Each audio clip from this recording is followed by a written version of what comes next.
How are you?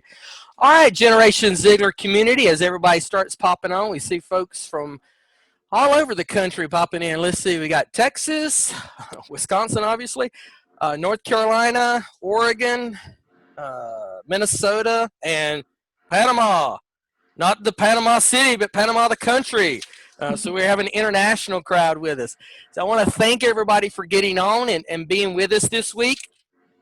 For those of you who are on the call, if you can, we would love for you to share this also on your Facebook page. If you're following Generation Ziglar, you should be able to share this call live on your feed. So we would love for you to be able to do that so that as many people as can access this live and join in.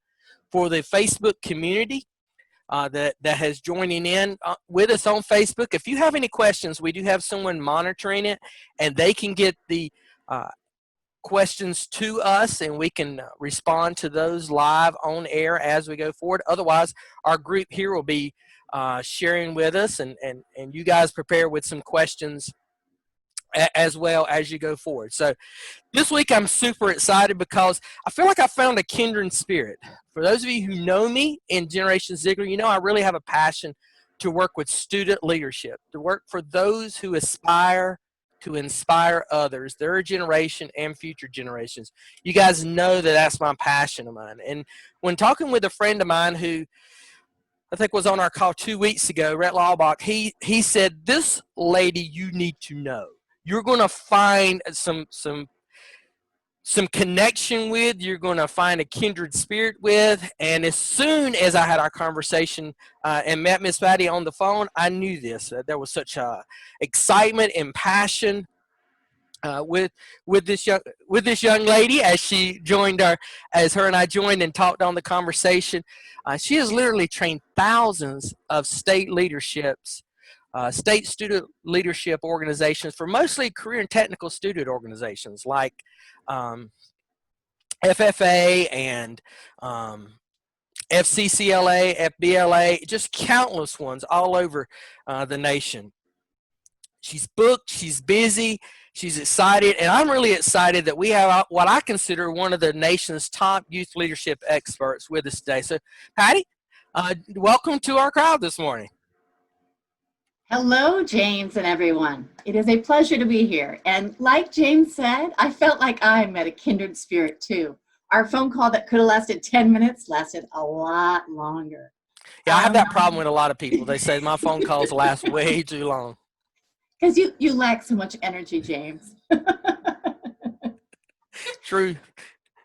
Well, from a very young age, though, I got involved in anything I could. The 4-H, stepped right up, got involved in my local club, got involved anything in school that had to happen. And I was just really lucky all along the way that teachers and mentors just reached out and would say, hey, I think you might like this. So they steer me down another path. And I know my life is so rich because of these people who said, come on, try this. And in my intention with any brand new member or seasoned national officer, my intention is always to say, come here, you should try this. And I think just in our general 10A of leadership, if we continue to do that, we get more people involved. And you meet so many people who want to be a part of things, but we need to make the opportunity to open that door to say, come on, check this out. Or even when you meet that fourth grader who may have, for my FFA friends on the call, you're wearing your corduroy jacket, you look so good. And when they walk by you and you say something, they might not remember your name, but they remember that jacket talked to them. So your fingerprints of legacy are all over people. It's amazing.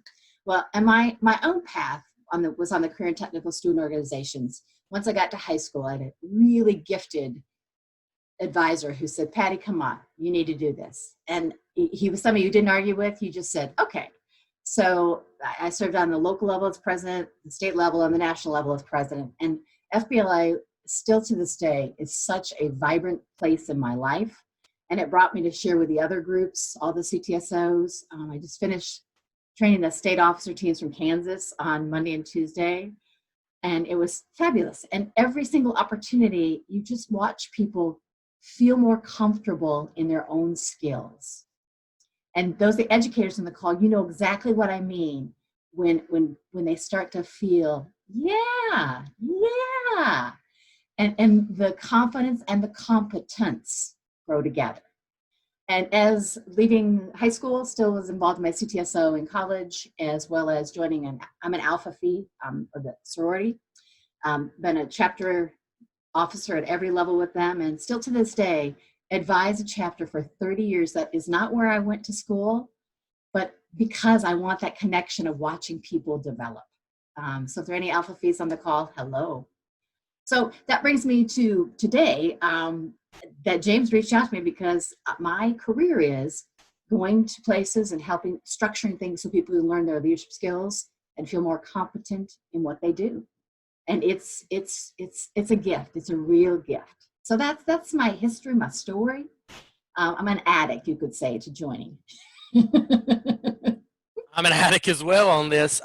Patty, our friends that are joining us both on Facebook and live on the call, they really have a passion to serve others. They have a desire to work with others and lead them effectively, not for the position, not for the title, but for the opportunity to serve. But how are they going to do this? The last 3 months has just upturned everyone's world. Look at the nods that I see in the gallery right now. People agreeing the fact and saying, look, we want to do something, but we don't know what to do. How do they make themselves available to? How do they do this? What have you learned during this process that we can share with them today so that they can be better at what they're doing? That is a great question, James. Great. And 3 months ago, when this all was shaking down, I too thought, what the heck? I'm a speaker. I live on an airplane. Every week I go to my airport, I get on a plane, and I'm somewhere. And my calendar went from, being this plentiful, fabulous thing to the Sahara Desert with nothing on it. And I just struggled. I've got gifts, I've got talents. How do I engage people? How can I help?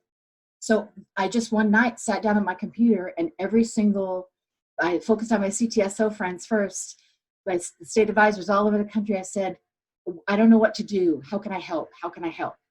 The next day, Denise Abbott, she's the host of State Advisor from Utah, she sent me a frantic message. She said, Patty, 18 minutes ago, we were supposed to start our state conference. We're all sad. Can you just make a little video? Like, oh, okay. So we set the studio, shot a little 2-minute thing, passed it along, got wonderful reviews. And people said, make us one, make us one. So we ended up making like 20 videos to states saying, this is it. And the focus was not, oh, this is sad. Oh, it's over. Oh, let's crumble. Oh, you poor things. Turn in your jacket. Who cares? No, it was, you still had more than a half a year of getting excited about this. You still got people engaged. You recruited new members. You had programming. Your advisor is still so proud of you. So let's not focus on what we don't get to do. Let's focus on what we did get to do and remember that to keep that alive. See, I think all the student leaders who are on the call, you are at such a critical time. I have a 17-year-old son who is a member of DECA and went to state and qualified to go to the national convention. They didn't have it this year. So mama of the CTSO world, I was crumbling. No. So I was very sad, but he still had that thrill of being on stage and getting his medal. So he had that experience. And what I share with all of you today, I want you to think about this unique place you are in history. You are in the most unknown, ambiguous place ever in leadership, in your student leadership organizations. And what I encourage you to do is I want you to, in your own chapters, as well as in your regions, your districts, or anybody who's come across your path in your membership journey, anybody who you are already connected with, reach back to them. These are the folks who are your chapter champions. And we need to use them to keep the vibrancy alive, what it really means to be a committed DECA member, committed FFA member, that FBLA member who is always the first one to show up and the last one to leave. Those people are chapter champions. We need to get them more engaged than ever. And that means maybe you create something where you do a little digital blast of the chapter champions I know. And maybe Caden, I see your face, you do it from the people in your world.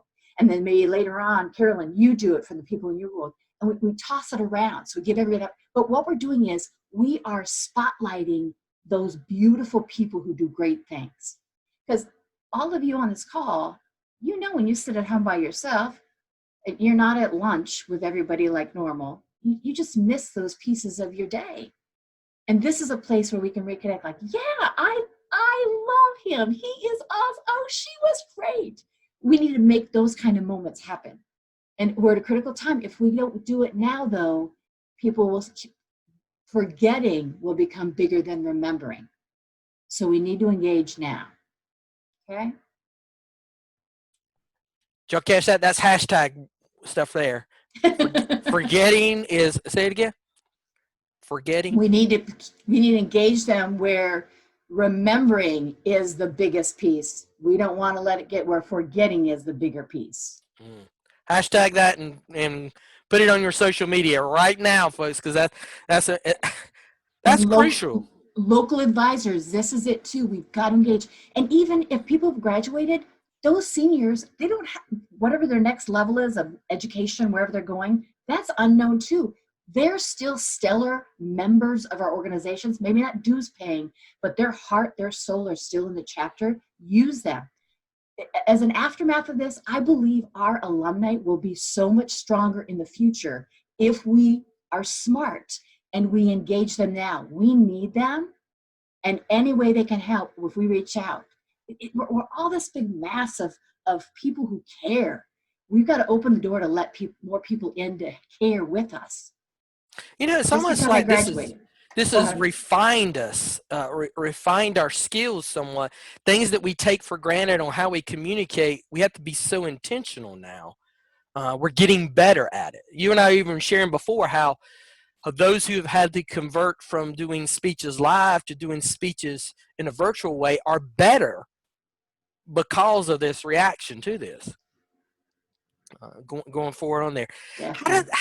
How does this group really prepare themselves adequately to do this? You know, what are things that they need to do? Because, you know, I see a lot of young folks here that they want to grow, and they're used to going places and growing. They're used to interacting and growing. I'm looking at here, and I know just looking through here that, you know, from Minnesota and Texas and Oregon and North Carolina, all of them had aspirations of doing some kind of camp or going to some kind of conference this summer. They can't do that anymore. How are we going to, what can they do now to continue to grow as leaders so that they can be this positive influence? Well, I want to share a critical mistake I made 3 weeks ago. I serve on a board of the Wisconsin Speakers Association. And the board, we had been chatting about this virtual retreat we were having for, probably 2 weeks, because we were going from a live event where we all gather to virtual. Very interactive. We were all caught up. We were all excited. The core of us, the 12 of us on this board, we showed up and we just went on with content. And about a half hour in, somebody mentioned in the chat box, are we not even going to talk about the pandemic? And it was, as a speaker who supposedly knows what she's doing with a group, I forgot a critical piece. Connection always comes before content. Always. Whenever we come together, we've got to have a place just to like raise our thumbs, chat about something we've done, talk about things we're hopeful for, but just come together. It's kind of like we come to the campfire, or when you go to a conference, you go to registration desk and you get that packet, you got all the stuff you're putting on, you get your lanyard, all those things. Well, we need to create that when we have a virtual event, where we come together first. And if those you're leading any kind of virtual fall conferences or camps this summer, if you can do like member spotlights at like every half hour, where say everybody bring a trinket and you're going to introduce yourself 45 seconds to a minute. And at every 20, 30 minutes, do like 8 or 10 of those. Everybody wants to be heard. And when I sit in my little bubble, like all of you are on the screen that I'm watching, it's not real engaging.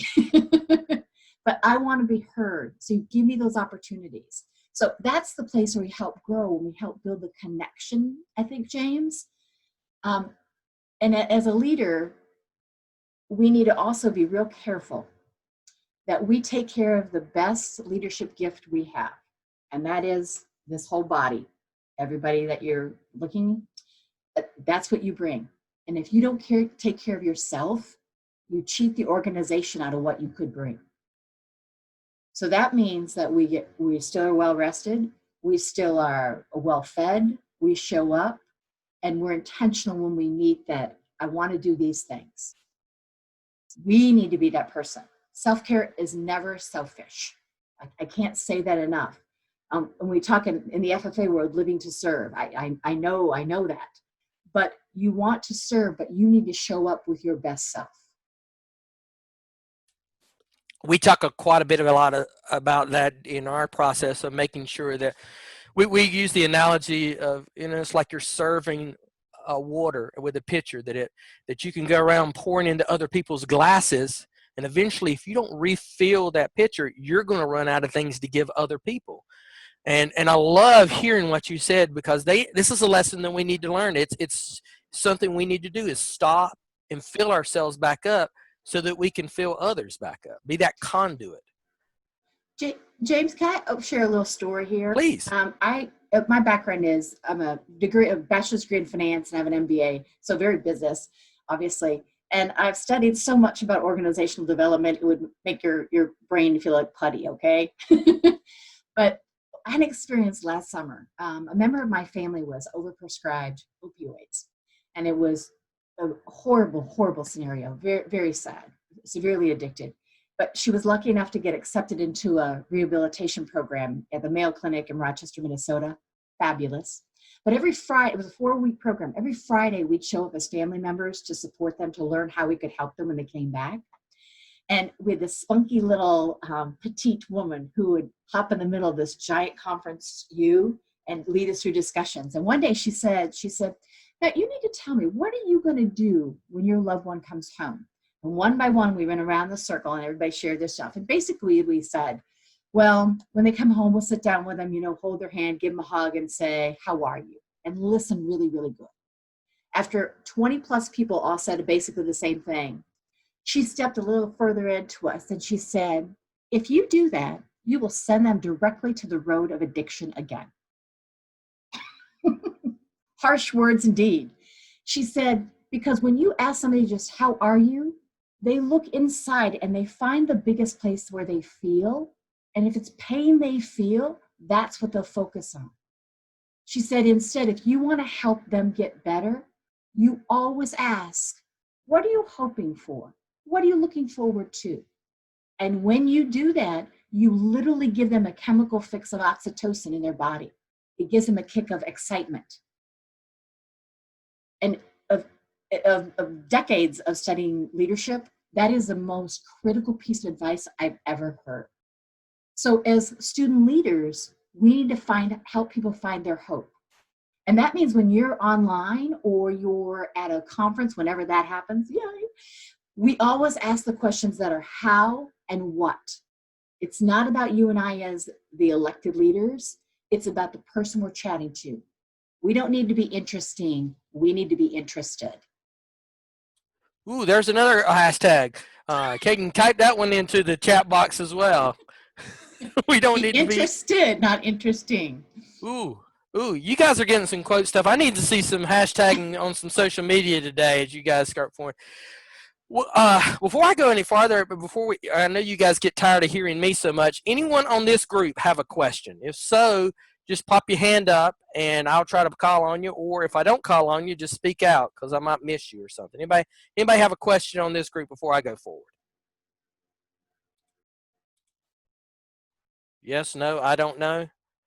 You can volunteer, or I can voluntold you. You know how I am about this stuff. I may jump on you if you don't do this stuff. So Caden's going to come back with a question in just a few minutes on this.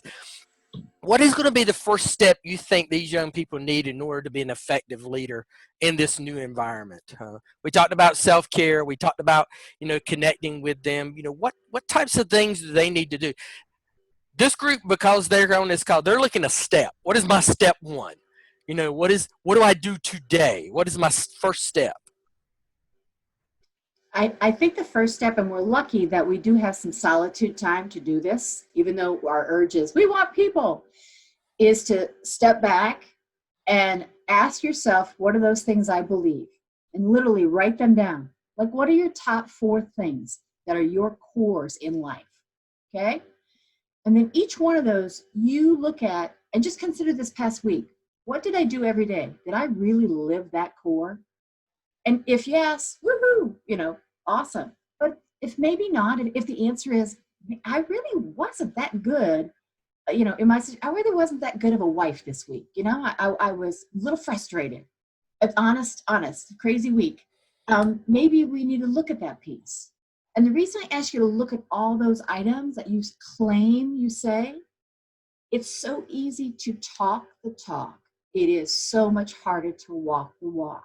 And I think this time of solitude gives us a time to really assess. When my kids were little, I would ask them, before we go to bed, I'd say, are you proud of the person on your pillow? And they either answer yes or no.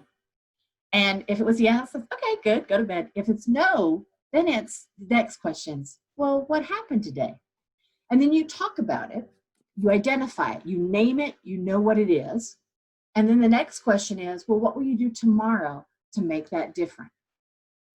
And what many people, the frustration many people have is you got worries and tensions and you're just like, I'm just going to go to sleep. Well, they're still in your head. They're still bothering you. You're restless. That energy is winding around. When you name it, you own it.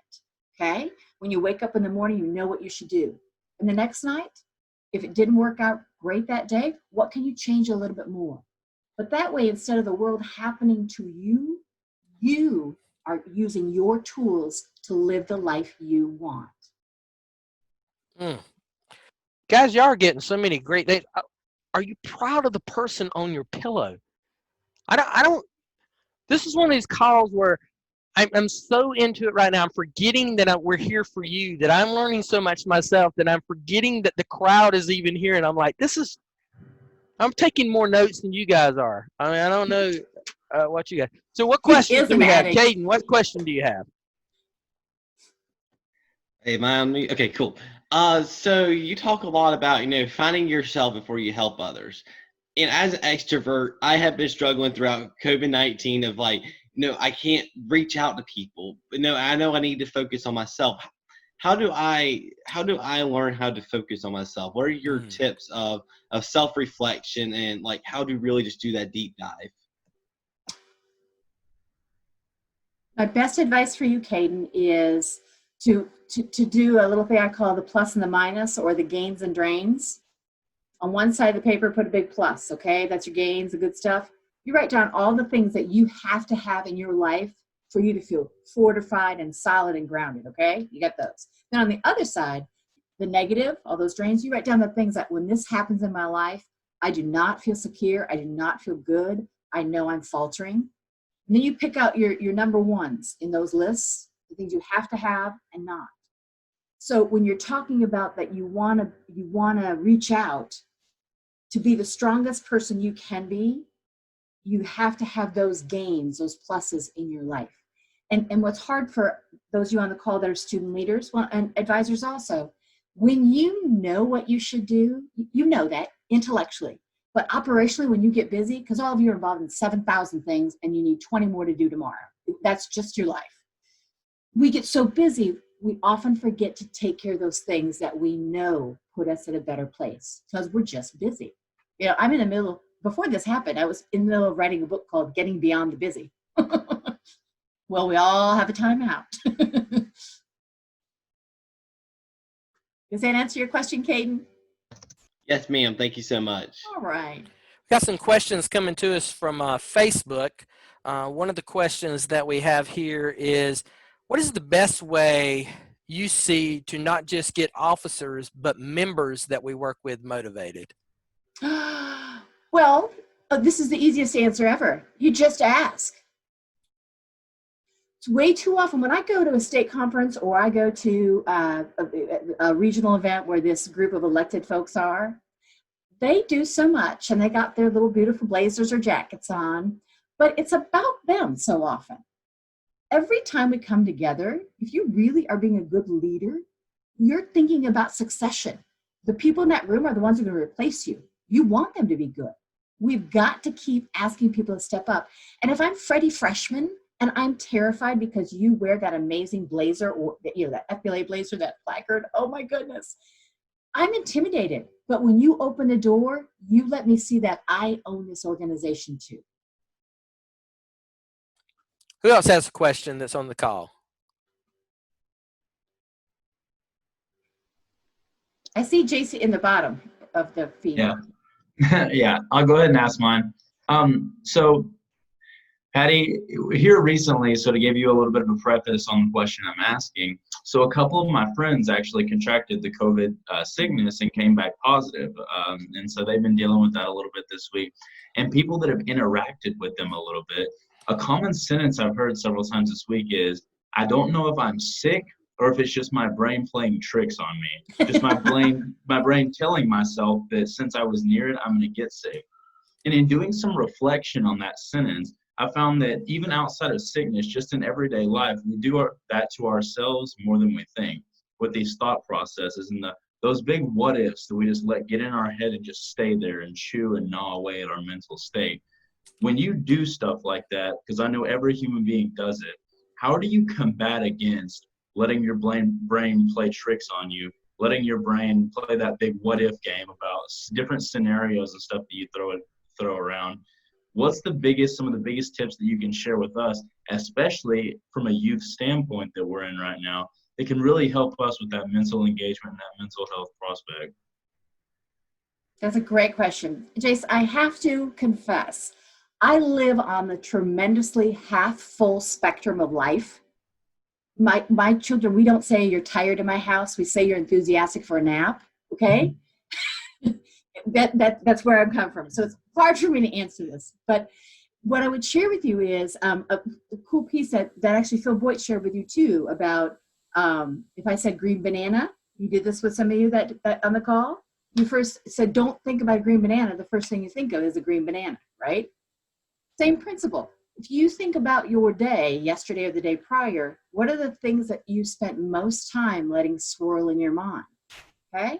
And if you catch yourself going down that path, particularly when you have a lot of solitude, stop.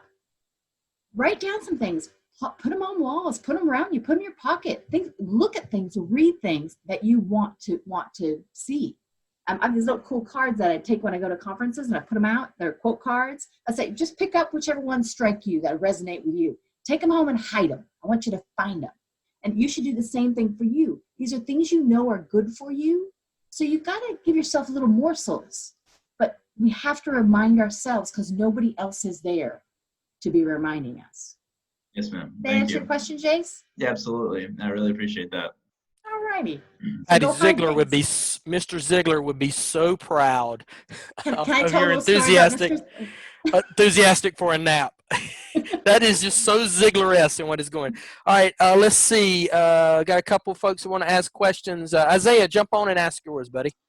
Yeah, so I got a question, Patty. So I think during this time of stuff being slowed down and a bunch of activities not happening that happened before, I think a lot of people, young people especially, are asking this question of, okay, like what's my purpose now? Like I was busy before, but I think that deeper question is coming in of, okay, why am I here? Where do my skills and talents fit into a bigger picture of serving other people? What would your advice be to young people who are looking for that purpose? Good question, Isaiah. Thank you. I would recommend that you look inside and find your wisdom. And I'll share something with the Ziglar group that when I get off this call.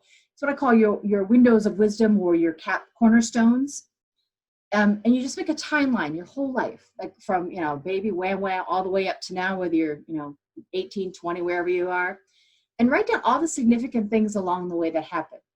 Where you lived, who your friends were, maybe, what you're into, Pokemon or, different games you're a part of or dance, music, all those, just kind of put the array of your life experience and then put it away for a day or two and then pull it out again. And then look at it with new eyes. And look at where were the places where I had challenges or change. Like maybe my friend group changed, or maybe my parents got divorced, or maybe my grandma died, or all those critical moments. Circle those. Those are where you're going to find your windows of wisdom.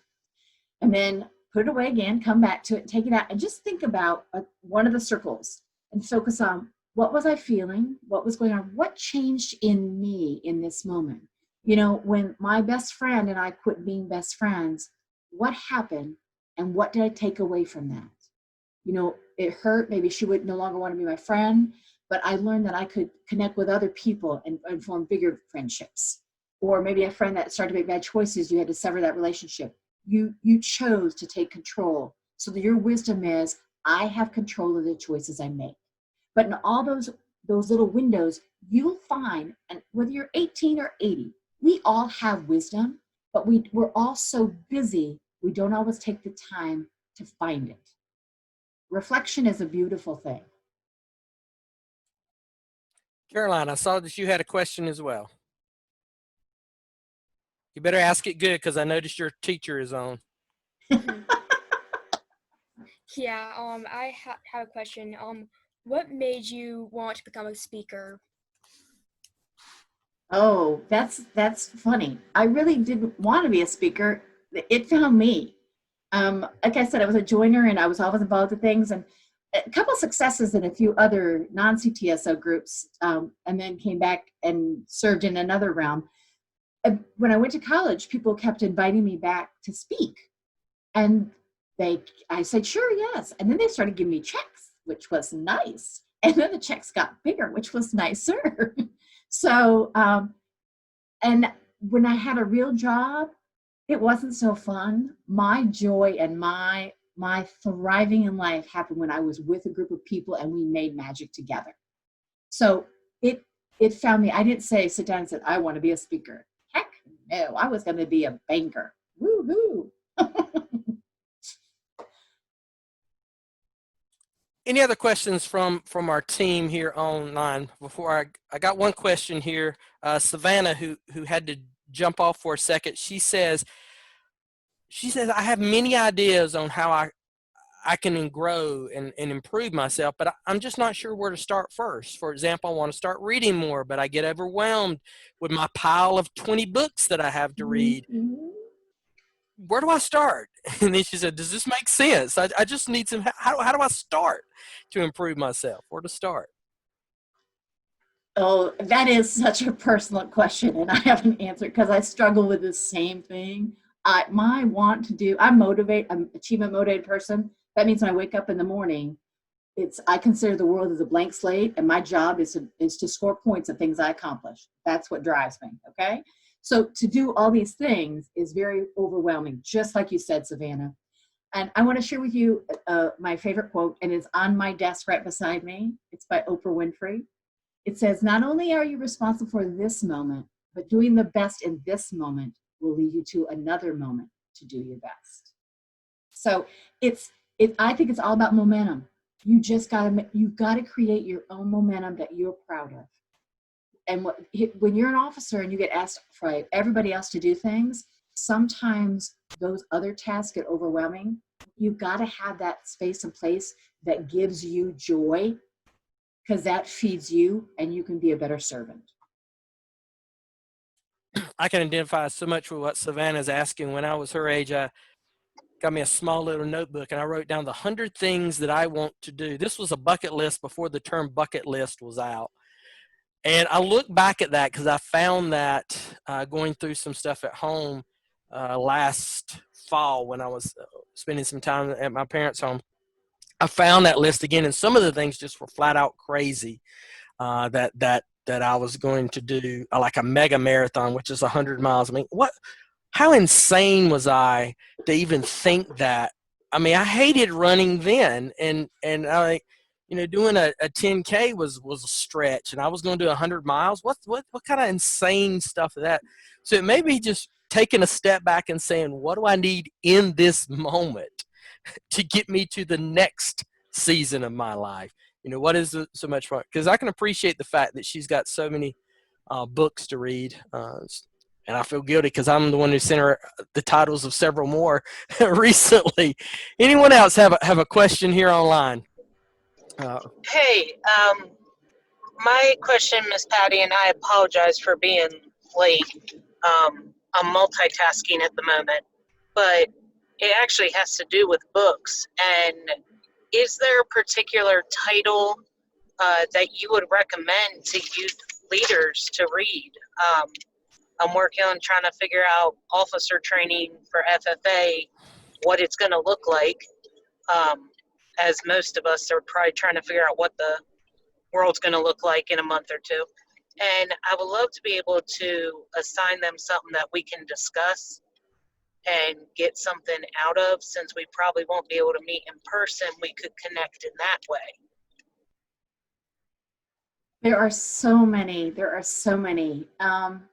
One thing that both spiritually as well as just a leadership focus for me, I like to read about a historical character called Marcus Aurelius.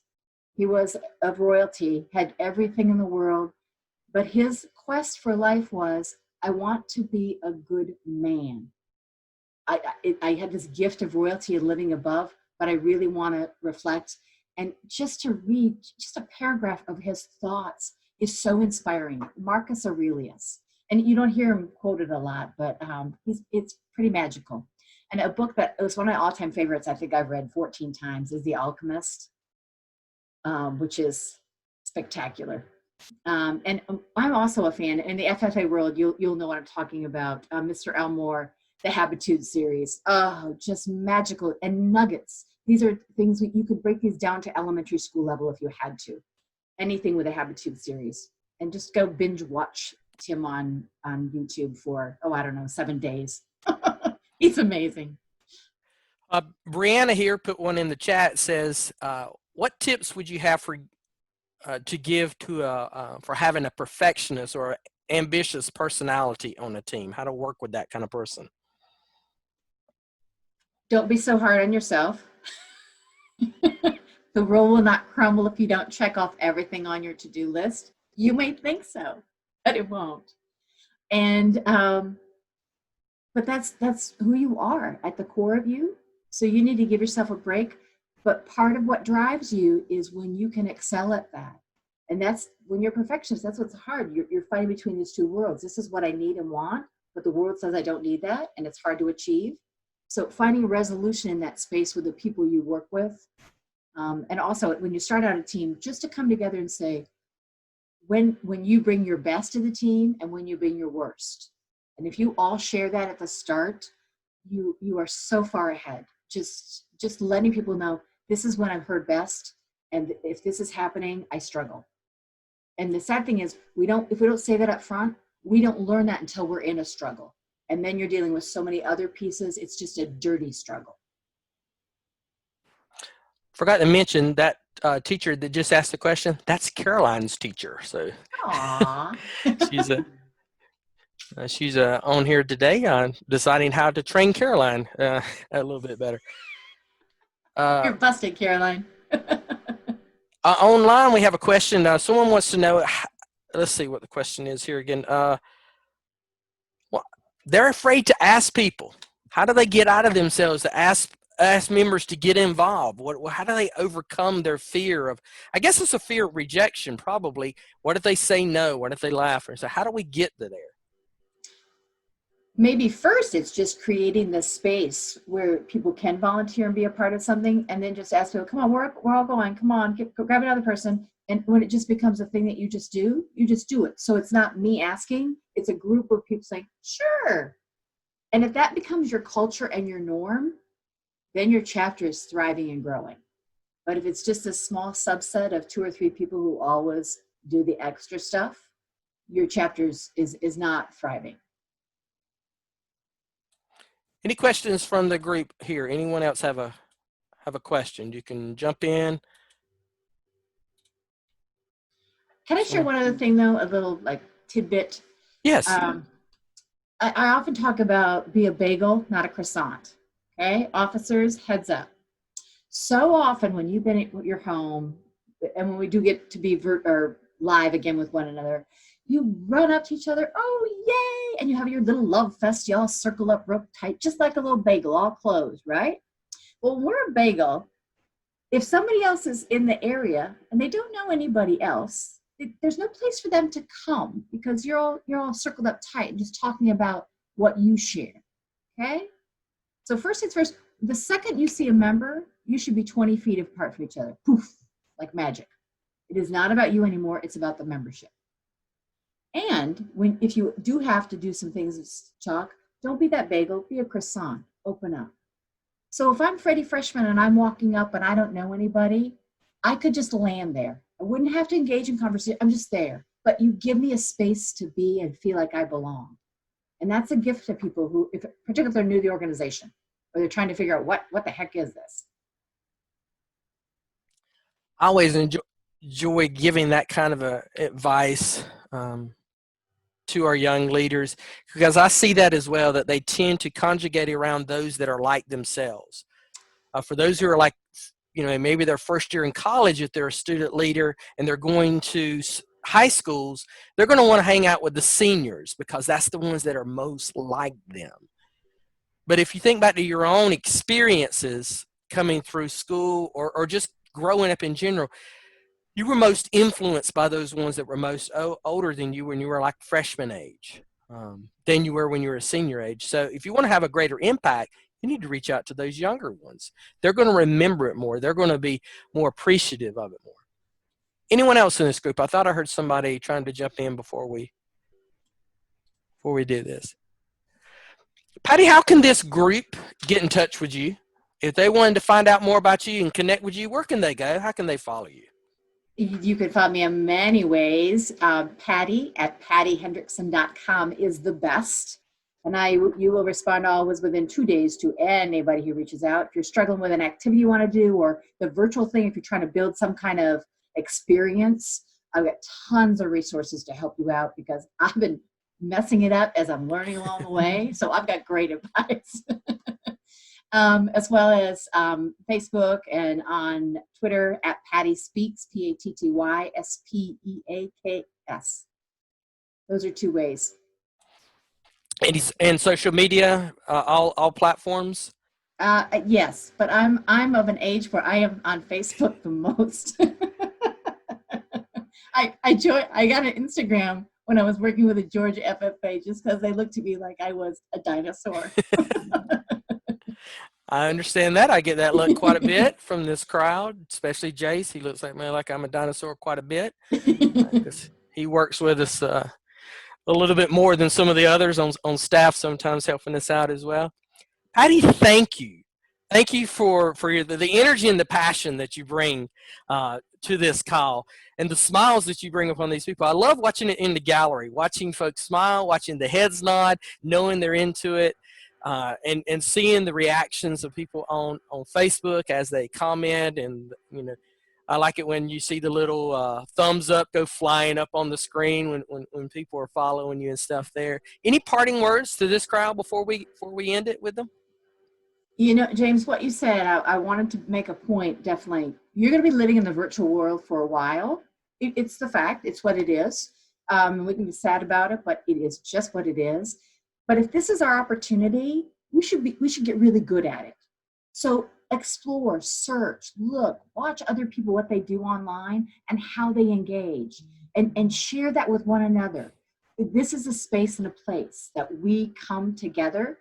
At the start of every call, I always say to whoever's with me, I'm one person talking right now, but every little square has energy in it, and you need to bring it. When you nod your head, the rest of everybody sees you do that. When you put your thumbs up or, jazz hands, whatever it is, your energy shows up and you make it a richer meeting when you let your energy be there. Because sometimes people think they don't want to be distracting. No, we want them to feel engaged, always. And also spotlight one another's faces often when you're having a Zoom meeting. So whoever's speaking, you spotlight, they're monstrous. You can see nose hairs, they're so big. But that way they get to be seen and heard, which we all want. Everybody wants to be heard. And if I'm just in my little box, I don't always feel like I'm a real part. So we got to show people that it matters that they showed up. You must have been looking at how we typically end the calls, because I always have folks get up and do their hands as I throw it into gallery view. So guys, we're ending the call, so we're in gallery view, so everybody wave. Everybody's not waving. Yeah, we got some waves there. We got some of you are like, I don't want to wave. That feels funny. So thank you guys. Last week is the last call in this series before we take a break. You'll get information on that one. For Zeke and the folks out in Oregon, you're going to want to be on this call because we got a fellow Oregon person coming on next week, and I'll tell you more about that. Patty, thank you so much for your call.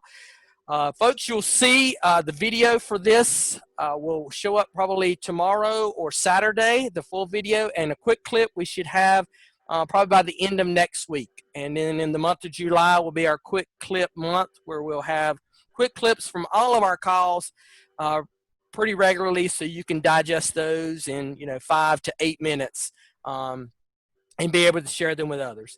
If you want to go and find the videos as they're posted, our YouTube channel, real easy to find, is you'll go to the URL GenerationZvideos.com, GenerationZvideos.com. It'll take you straight to the YouTube page. Thank you, folks, and I appreciate your time. Bye, guys.